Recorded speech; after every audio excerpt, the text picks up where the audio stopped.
Hola, muy buenas noches. Bienvenidos una vez más a este espacio por iniciativa del Centro Ricardo Benjamín Salinas Pliego, ADN 40, para hablar de esos personajes que han dado genialidad en nuestra historia. Y en este caso vamos a hablar de un villano.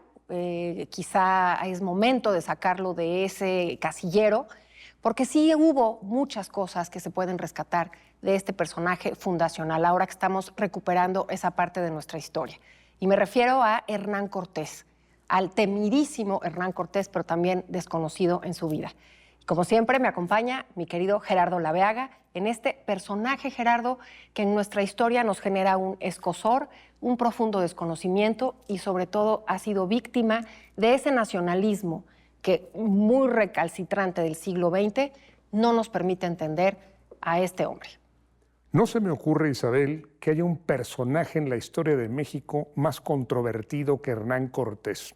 Ni siquiera Iturbide, ni Maximiliano, ningún otro. Pienso en los que tienen muy buena prensa, como Morelos, o en los que tienen muy mala prensa, como Victoriano Huerta. Pero Cortés tiene muy buena prensa de un lado y muy mala prensa del otro.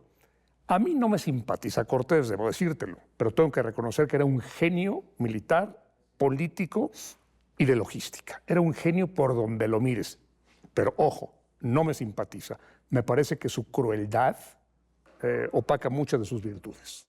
Estoy de acuerdo contigo, es un personaje que tiene muchos claroscuros y los oscuros son terroríficos. Estamos hablando de un conquistador, estamos hablando de un mundo que no es el nuestro y es ahí donde el anacronismo nos juega la mala jugada, perdón, el pleonasmo nos hace la mala jugada. Porque juzgarlo con los ojos del presente dejamos de lado cosas que como conquistador no se las recriminamos, por ejemplo, a un Julio César o a un Marco Aurelio. En fin, esta historia que tú bien dices es porque en México tenemos ese odio sembrado en otros siglos a este personaje que, sin embargo, es parte de nuestra historia y es fundacional. Sí tiene genialidad en muchos aspectos, sí tiene crueldad en muchísimos otros, pero no saquemos al personaje de un momento de conquista. No lo saco, dije que me era antipático. No, claro, no lo digo por ti. Ajá. No me es simpático Napoleón, no me es simpático Julio César, claro. No me es simpático Alejandro Magno, que eran matones. La gente dice, bueno, Cortés era un hombre de su época, pero Bartolomé de las Casas era un hombre de su época y lo criticó terriblemente. Por sus crueldades fue denunciado en España y Carlos V lo manda a llamar.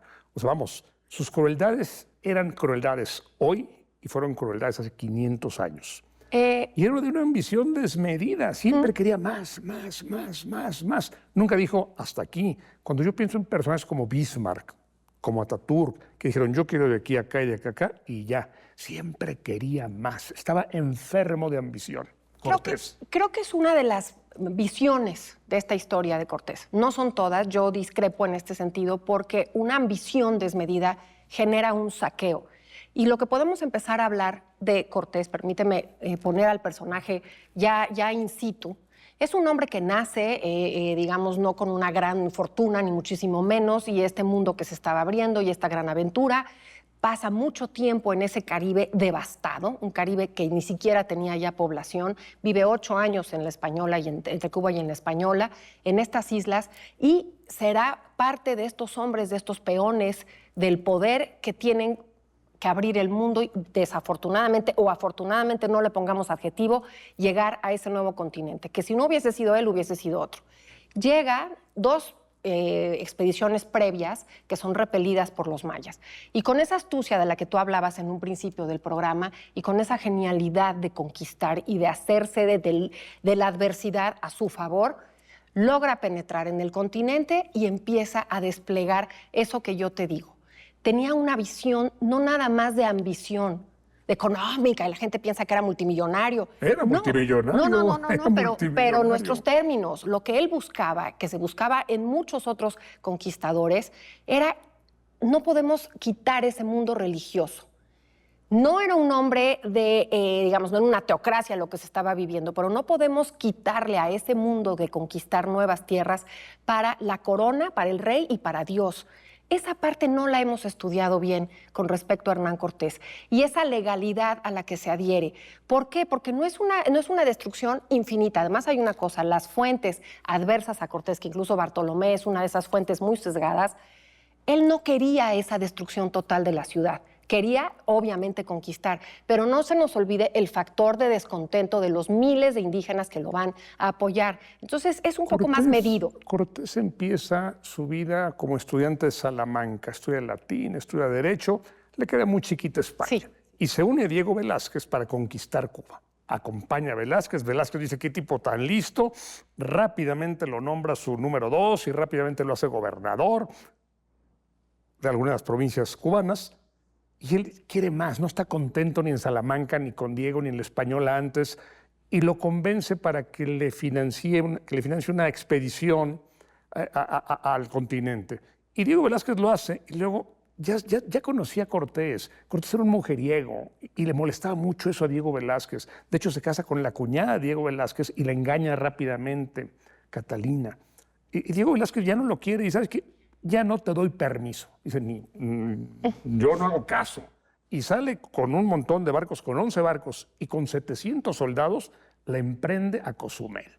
Y llega a conquistar. Y pasa a Yucatán a conquistar. Y se va a Tabasco y empieza a conquistar. Ahí, por cierto, le presentan a la Malinche, un personaje del que tú has hablado tanto en tu libro, la Malinche que conoce en Tabasco.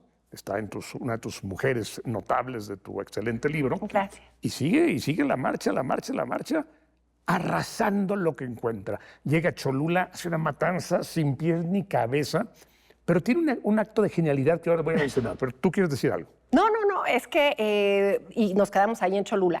Lo que sucede con Diego Velázquez tampoco es que es un personaje al cual debamos voltearlo a ver con admiración. Insisto en esos anacronismos. Lo que para nosotros ahorita parece insubordinación es una ambición, siempre. Pero es una ambición que en él es es admirable porque lo siguen cientos de hombres hasta el fin del mundo. Te voy a explicar por qué siento que será esa genialidad de decir, a mí esto ya no es necesario, ya no me satisface, yo quiero más gloria para mí, obviamente, para mis hombres y para la corona y para ese Dios. Porque si no, no entenderíamos lo que va fundando. Cortés funda, Cortés siembra, Cortés construye. Vas a decir, primero destruye, sí, pero después construye una sociedad. Y eso es lo que no podemos dejar de lado de Hernán Cortés. Es fundacional. Que nos saque ronchas por una historia mal contada en el siglo XX, eso es otro cuento. Cortés, dije, es un personaje genial que a mí no me gusta, pero tengo que reconocer su genialidad. No solo es un buen militar, es un gran diplomático. Sí. Él llega con 700 soldados a conquistar un imperio de millones y millones de aztecas. No lo habría podido conquistar con 700 soldados y con 10 cañones o con unos cuantos cañones. Pero empieza a hacer alianzas con los pueblos descontentos. Divide et impera, decían los romanos. Dice, yo traigo aquí, destruyen Tabasco, destruyen Tlaxcala, no les voy a hacer nada, pero únanse conmigo contra estos malvados. Y logra hacerlo. O sea, qué diplomático tan fino, qué olfato tan agudo para haberte traído a todos los enemigos y ahora sí marcha con un montón de gentes contra el imperio azteca. Por supuesto. 700 soldados no habrían podido hacer nada contra el imperio formidable que era el de los aztecas. Y eso tocas un mito muy recurrente. Es que ganaron por las armas. No, ganaron por esas estrategias que justamente tú estás hablando. Diplomáticas. Diplomáticas, pero también supo leer muy bien ese tremendo descontento. No olvidemos que el imperio mexica, que también era un imperio que había llegado por la fuerza, había un descontento generalizado, disgusto, cargas económicas, cargas tributarias, los sacrificios humanos, que llegó un momento en que estaba absolutamente desgastado. ¿Qué es lo que hace Cortés efectivamente? Pero además en los momentos de mayor tensión, en los momentos más increíbles, porque cuando está sitiado en Cholula, está sitiado, hay una emboscada en su contra. Y es ahí donde Marina tiene mucho que ver en ese entender y en ese decirle, oye, no hay mujeres en la ciudad, esto huele muy mal, hombres y mujeres están fuera, veo flecheros en los tejados y empieza una de esas matanzas tremendas y terroríficas. Y una vez que llega a México Tenochtitlan, fíjate que el elemento que también va a estar de su lado no nada más es la astucia, la audacia, es temerario, tiene una determinación. absoluta, no se echa para atrás en los momentos más tremendos. Después de la Noche Triste, cuando son repelidos, bueno, la matanza del Toxcatl, que es un verdadero tiradero lo que hace Alvarado, porque él había ido a repeler a la gente de Pánfilo, que había mandado Diego Velázquez, que a mí Diego Velázquez tampoco creas que no se me hace un personaje. No, tampoco. En esa teoría. Tampoco me voy a ir del lado de Duverger, que me gustaría pensar que en el fondo del corazón de Cortés era una admiración profunda por esta nueva, digamos, por estos territorios que encontró. Y sí nos damos cuenta en esa fundación y en esos hijos mestizos que tiene, que Cortés llega un momento en que se convence de que esto es una nueva nación. Yo creo, sinceramente, que vuelvo con esta visión brillante de Cortés, tiene otro detalle, la legitimación. Tú lo habías mencionado. Cierto. Quiere legitimar todo lo que hace. El Príncipe de Maquiavelo se escribe en 1513. Quizás Cortés lo leyó, pero ciertamente Maquiavelo no conoció a Cortés, no conoció sus acciones.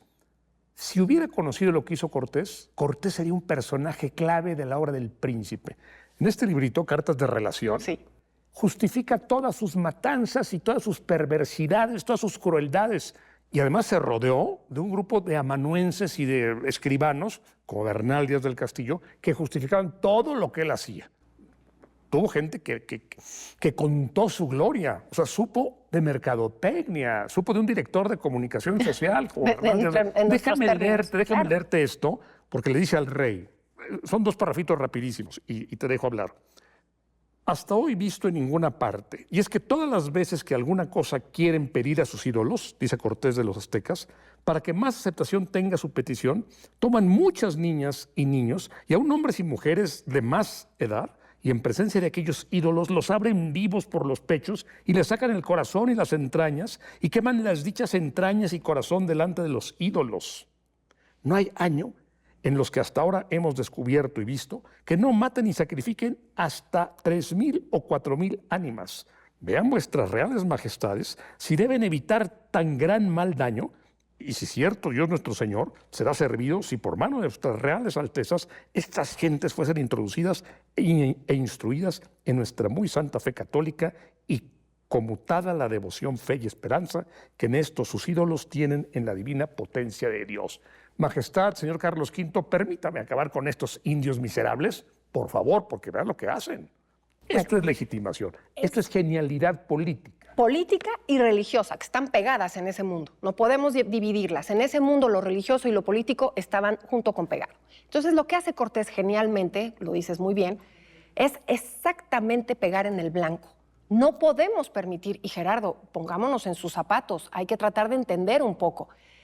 No fue, digamos, no hacían los sacrificios por salvajes, evidentemente, no era un desconocimiento absoluto de unos y de otros. Lo que para los aztecas era sagrado, para los españoles era demoníaco. Lo que para los españoles era sagrado, para los aztecas era incomprensible. Entonces, fue un choque brutal del cual él sacó la mejor, digamos, permíteme el término, lectura de todo ello a su favor. Entonces, no nada más legitima y le dice al rey, estas almas no pueden seguir muriendo así, que es tremendo para ellos, es una impresión brutal, pero también funda, lo dices muy bien de Maquiavelo, el primer ayuntamiento en Veracruz. Desobedeciendo a su jefe, Diego Velázquez. Pero se adhiere a la legalidad y les dice, voy a fundar el primer cabildo, entre sus hombres, obviamente, y ellos me van a elegir y lo hace. Y así va caminando a lo largo de esta epopeya. Pero antes de que se me acabe el tiempo, Gerardo, es un hombre que no nada más termina en esa conquista. Después trae caña de azúcar, animales, sarmientos, peras, en fin. Es un empresario que quiere enriquecerse y se vale. Y la corona va a decir, no, este está creciendo muchísimo. Por eso creo que hay muchos detractores de su obra en esos tiempos. Pero se nos acaba el tiempo, Gerardo. Es un personaje que da para muchos programas. Gracias nuevamente por haber acompañado a Gerardo y a mí en este programa Personajes Geniales. Nos vemos a la próxima.